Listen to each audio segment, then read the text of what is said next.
This is a song to honor the feminine spirit. It is from the people of the Dagara tribe, Burkina Faso, West Africa. It was shared with me by one of my teachers, mentors, Sobunfu Some, who is the carrier of women's wisdom from West Africa. It is a song that is dedicated to all the women from all the time, our ancestors, mothers, daughters. This song is dedicated to you. Thank you so much for having me here. Afambo Zamaka Nkemdele Nwamba. Mama Mbo Justina Nwamba. Mamia Mbo Rosie Oji. Mama Papa Mbo Margaret Eze Nwamba. Ekene Munu. My name is Uzamaka Nkemdele Nwamba. I am the daughter of Justina Uzamaka Nwamba, granddaughter of Margaret Eze Nwamba and Rose Oji. I have traveled a long way to get to Dunedin from my homeland, Enugu in Nigeria, by way of United States, San Francisco, California.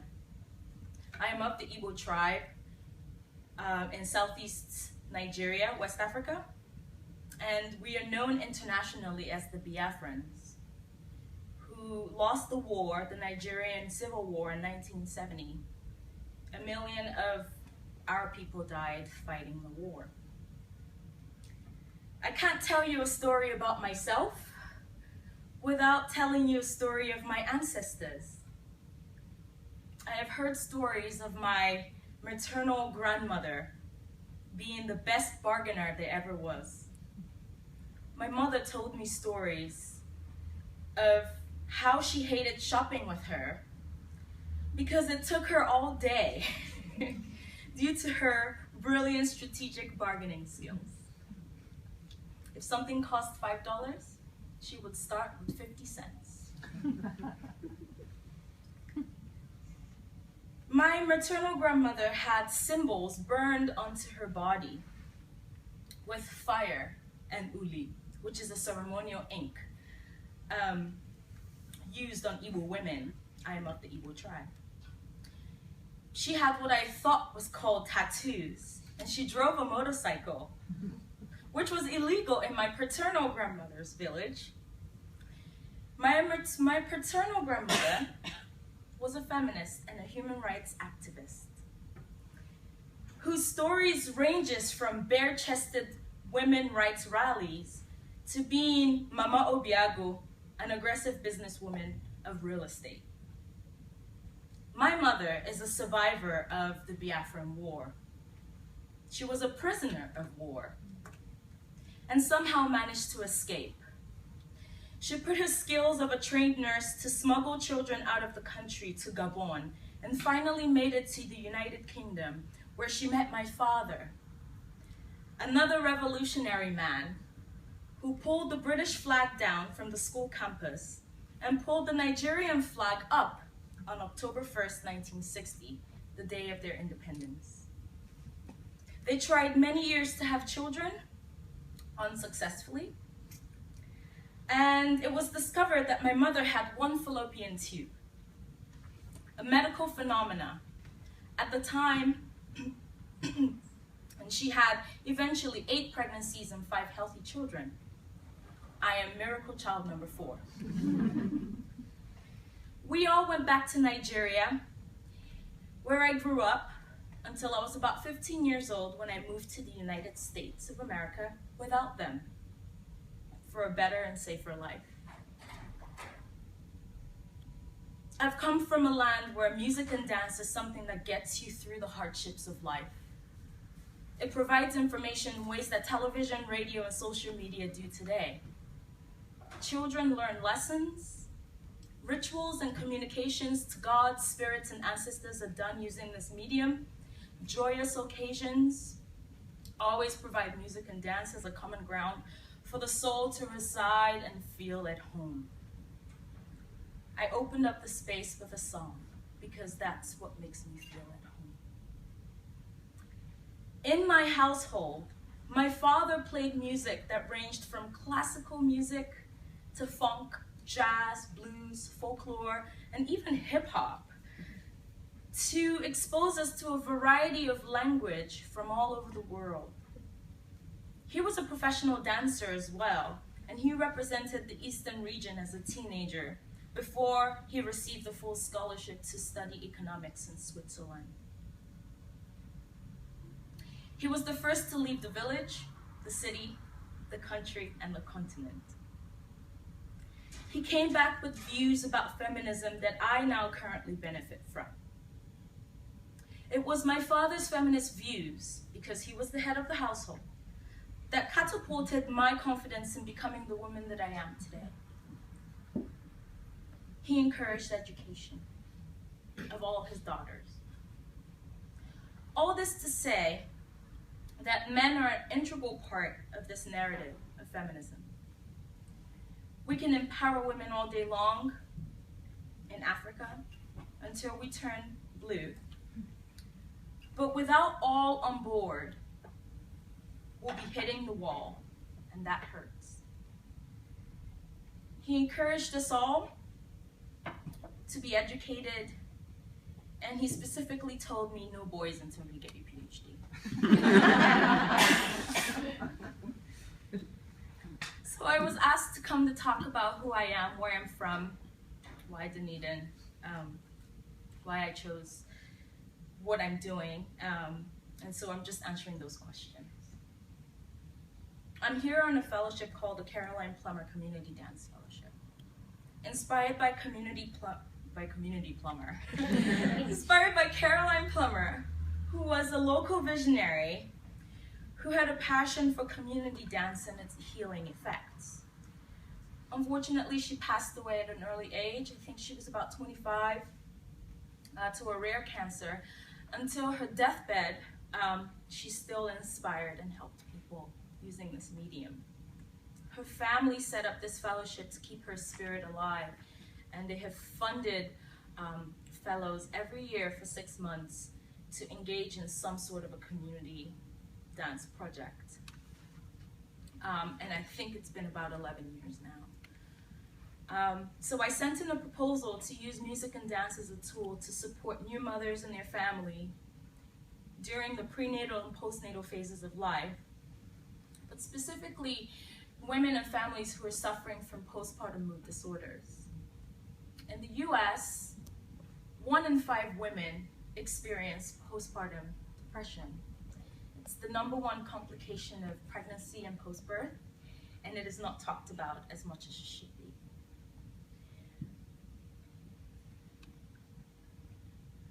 This project is designed to work in 3 phases.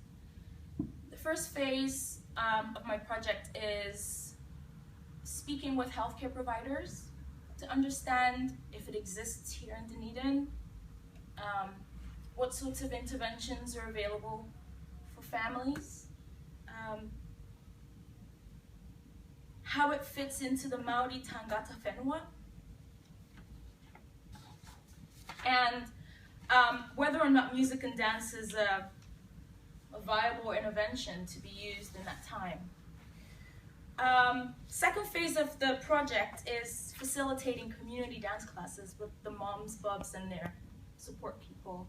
And that has started already. I'm in my 3rd week. I've just completed my 3rd week. It's going on for 8 weeks. And then the last phase of the project will be a public presentation, kind of like this, but cooler. It will be in a form of a performance. I'm doing this because I have a passion for community dance. When I graduated from nursing school, I worked in the ICU as a critical care nurse, and I hated it. It felt like I didn't belong in acute care with dying patients. I felt like I could make a difference in the community with healthy people and work on prevention rather than curative care. So I got a job as a community health nurse supporting vulnerable first-time mothers, and that job opened up my eyes in ways that I couldn't imagine. We would visit the families from prenatal to the child's second birthday. So we had the opportunity to build long-term therapeutic relationships. And you know, when you're in the homes of the families, you get to learn so many deep secrets, you know, about life and about health and wellness that you would never learn at a 3, 5, even 20-minute doctor's visit. What I realized also was a staggering rate of depression, anxiety, isolation, guilt, shame, a lack of support. And I decided to volunteer at a center with these families using music and dance as a medium. And I wanted to learn whether or not it was going to be effective. And sometimes mothers wouldn't show up. Sometimes I'd wait a whole hour and no one would show. It was every Tuesday for 2 years. I would sit and wait. Sometimes one would show up and we would do it together. And other times we would have 4 or 5 moms show up. And I learned a few things. I learned that their energy levels increased, stress levels decreased after an hour of dancing. I also learned that only moms with access to transportation would show up. Moms with family support, like a mother, sister, supportive family, or best friend, would show up and maybe show up again. 80% of them were experiencing domestic violence. It takes a lot of energy to leave the house with a child, to go somewhere for just an hour. This particular community that I worked in had very little resources, very little support for new mothers. Unfortunately, this center closed down due to a lack of resources, and that was a shame. So when this opportunity to do some sort of community dance work came up, I immediately applied for it, trying to recreate what I did there in the US, here in Dunedin, and the project was chosen.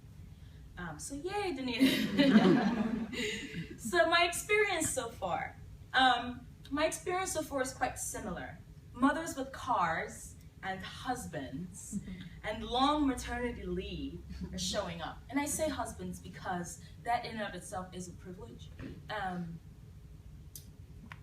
In that, you know, there isn't a diversity of partnership that I'm seeing in the groups, or lack thereof. I haven't seen a single mom show up yet. Many of the women are also from other countries, which is interesting. These are probably, in my opinion, these women who come from a collectivistic way of being, such as myself, where music and dance is valued as a tool to support well-being or Aotearoa. The Kiwis are showing up as well, representing. They're having a great time. We're using everyday movements such as rocking the baby, getting the baby in and out of the car seat, changing the diapers, you know, putting the baby on your hip, playing with the baby, you know. And these are just basic movements that they're doing anyway. And so it doesn't seem like it's dancing. And then I help facilitate them into having it sit into the pocket of the music, so that instead of just that, it's 1, 2, 3, 4, 5, 6, 7, 8, you know, and they're having a good time, I think. I'm also collecting information from them. I have pieces of fabric cut up for them to write down with a marker how they feel before and also how they feel after. So there's a mosaic of emotions that I'm carrying around right now, sort of raw data that hopefully we as a community will put together in a beautiful piece of art, a collage of some sort. They'll get to pick out what they want to do with it. But it's really interesting to look at just the words, you know, tired, sleepy, grumpy, sad, to exhilarated, sassy, fun, joyous, I want to go shopping, things like that are showing up just after an hour of dancing. And also, there's a bit of a thing that happens where the women feel very closed off. The affect you can see in the face. Well, first of all, I have to say, it's hard for me to read people here in Dunedin. It's not the same as in the US. You don't carry your emotions on your sleeves, as we do in the US. And so you kind of have to poke to find out a little bit what's going on underneath. And so I just asked them to write it down, and even some of them would just kind of scrunch it up and hand it to me. So, it's private, and I understand that. And so, but at the end, it's not so private. The smile is there, the affects are there, the frown is turned upside down. Interesting enough, the babies are also having a great time.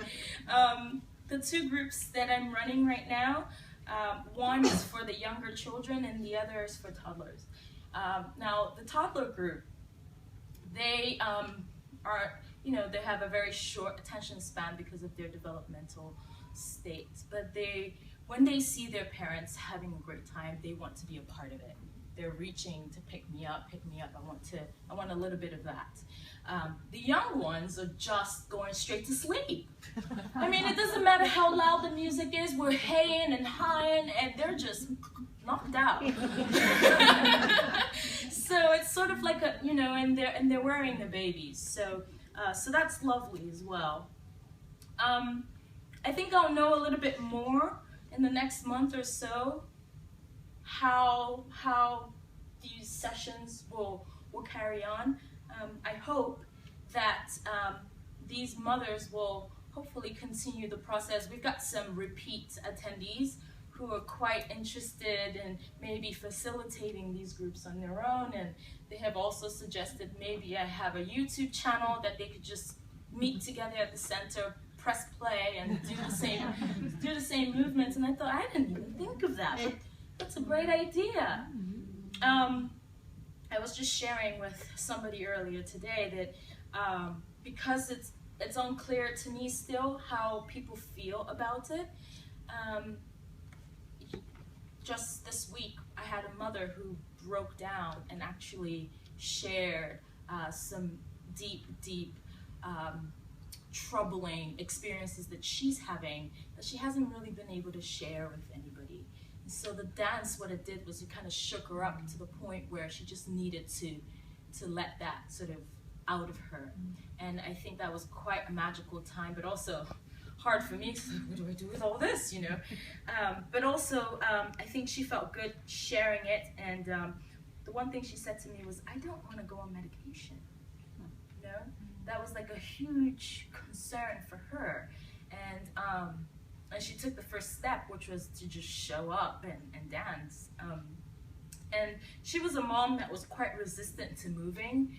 She sat down, she crossed her hands, she was just sort of like, and then eventually she sort of got into it. And now I realize why. It wasn't that she was being resistant, it was difficult for her. So I think that was quite special for both of us and the group as well to experience. One of the things I must share is that we typically will envision our inner critic, that voice that tells us you can't, you shouldn't, you will never, you suck, you're ugly, you're fat, you're a bad mom, that voice. So we bring it to life, and we put a shape to it, put a face to it, put legs on it, and we get rid of it, using movement. So they get to tell the group what it looks like, what it sounds like, and then they get to share how it exits their body. And that is a movement that we all do together with them. And this week we've added the inner empowerer. What does that sound like? What does it look like? You go, girl, you're awesome, you rock. And then they also get to embody that as well, so that's quite special. So in November, the last week in November, there's a Moving Communities Conference that's being hosted by the School of Dance here at the uni, where all the Caroline Plummer Fellows will reunite. People from all over the world are coming, community dance specialists, I think. We're all going to be coming to this conference, but this will be the platform at which I will do the final performance to show what I've learned, not just from the healthcare providers, but also from the community dance sessions and all of the data that I'm collecting. And I hope to see you all there. So thank you very much for this opportunity.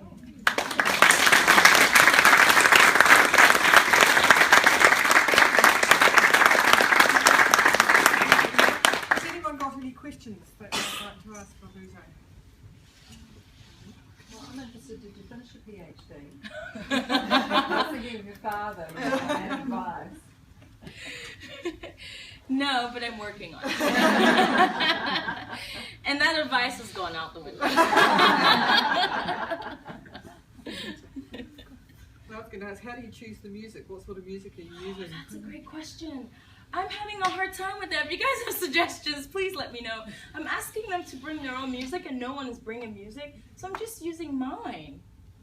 Yeah, and I stopped at what's the warehouse, you know, to pick up some music, and I saw one that's like it's called Music for Tots or something like that, and it's like popular music but appropriate for children, you know, and so it's like the top 40, you know, the happy song, and I like to move it, and, you know, I don't know, just popular songs, which I think are kind of cheesy. I'd like music that doesn't have any lyrics so that we can then make it whatever we want it to be.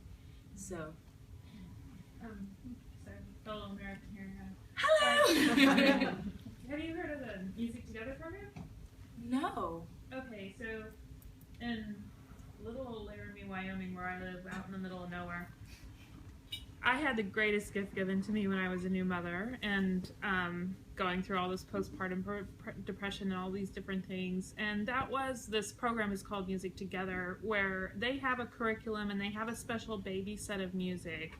But what I admire about what you're doing is, this actually was one of the best things that I did as a new mother, and I did it because my child's godmother is a music teacher, and she's been like her godmother role has been getting my daughter early exposure and heavy exposure to music, and so she let us know about this, and we've then done the Suzuki music. But what I get out of it as a parent is the community of parents I found through it, that they're also people who want to be and have found ways to be involved in their child's life.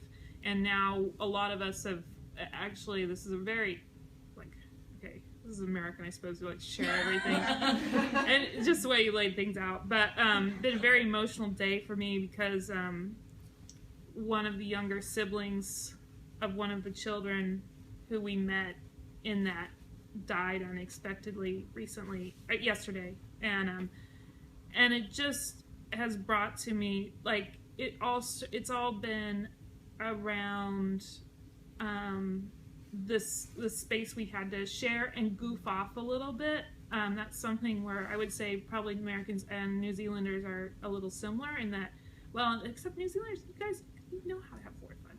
But we sometimes can take ourselves so seriously, and being a new mother, you're so freaked out about making sure you handle the baby right and all these different things, and just to have that space to have a little fun, to shake it up, and to have a variety of things you can do with the baby. And one other thing, I was thinking that through all of this, I've become a better singer. I was always afraid to sing beforehand. I thought I had a little cracky voice, and I could feel myself becoming a better singer. And I know this summer someone was visiting our home who I grew up with, and having my 40th birthday, and I sang my kids to sleep, and she came to me and said, you know, that is the most beautiful lullaby I've ever heard. And I was just like, yes, I can actually, you know, I now feel like I can sing in public, which I will not do right now. I won't go that far. So I just think this is really powerful, and I'm very impressed. And those are just a few things, the aspect of community And then the aspect of just feeling more confident about yourself musically is actually, there's power in that too. Yeah. So, okay, so you got the American sharing all. Yeah. We just pour it all out. Any more Americans?